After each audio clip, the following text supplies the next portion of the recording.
All right, John, I'd like us to start off with an overview of the survey. So how many Saccos participated in this survey and the sectors or industries are drawn from?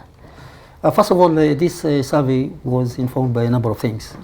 One, we are partners with the Saccos sector in terms of provision of decisioning tools, credit decisioning tools. Mm-hmm. And also we had sometimes last year started in interrogating, or rather looking at the non-performing loan positions of the sector, and how what sort of interventions that would bring in to curb the rising non-performing loans. Because the last time we checked, pre-COVID, the non-performing loans were 39 billion.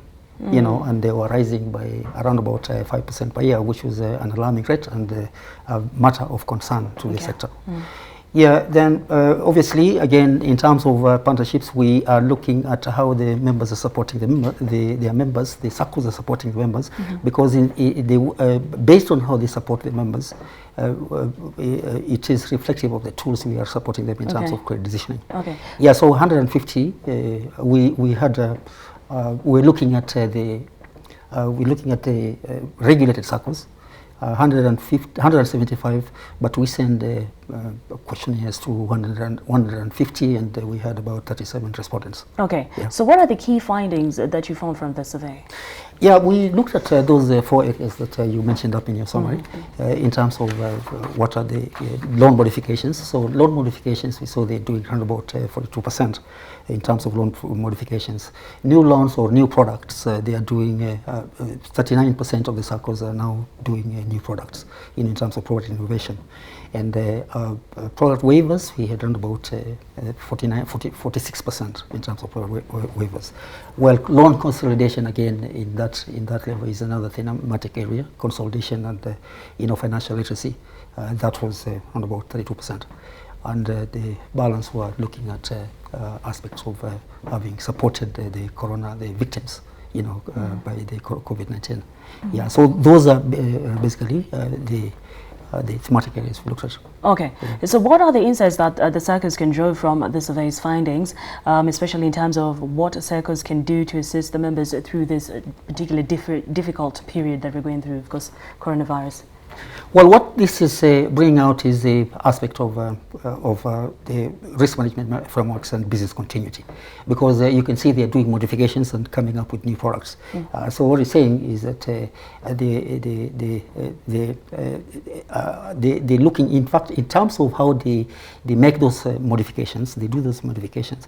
Is it because of them listening to the problems of the members, or is it because that they are also informed in terms of their risk management structures? Because it's one thing for them to support the members in terms of modifying and in terms of interest waivers, and the like. But how do they protect the Sacco, eventually in terms of continuity?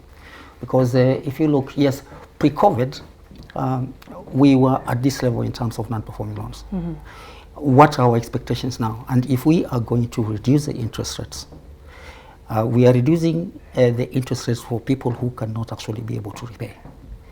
Now, what is the situation going to be post-COVID in terms of their ability, to have used the cash flows effectively, so that they can be able to be strong enough? So what he's saying is that Saccos are now becoming aware that they need to have business continuity, programs. All right. So is there any indication of how much Saccos are dealing with in terms of non-performing loans arising from this particular period, and how can Saccos avert a situation in which they are dealing with the rising bad loans? Well, like I mentioned earlier, the pre-COVID position was 39 billion non-performing loans. Yeah. And as at that time, we had already had quite a bit of engagement. In fact, we did run a research or a survey. We talked to the Saccos looking at how they can be able to overcome that position.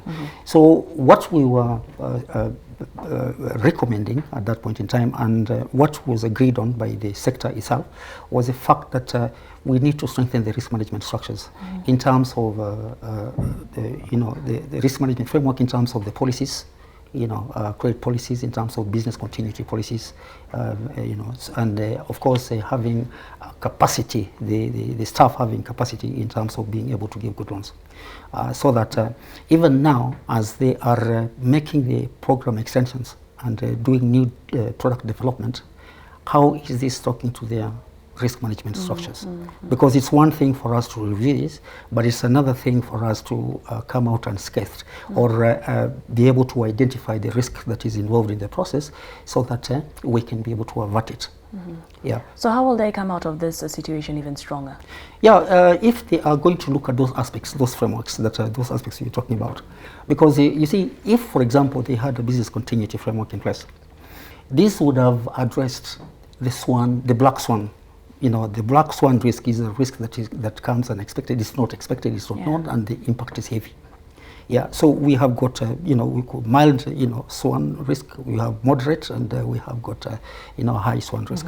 So if they had gone up to high in terms of looking at the business continuity, or rather, then it would have been, the business continuity would have addressed issues of the pandemic, in this case, as it were. So now we are saying that, yes, it is okay for us to respond to the customer or to the member and support them, because we have a relationship with members. But where are we going after this? Are we being able to support the balance sheet itself? If we reduce the interest rates and we bring down the interest rates, are they going down to a level that will impact on the shareholder investment? So they need to be very smart in terms of innovation.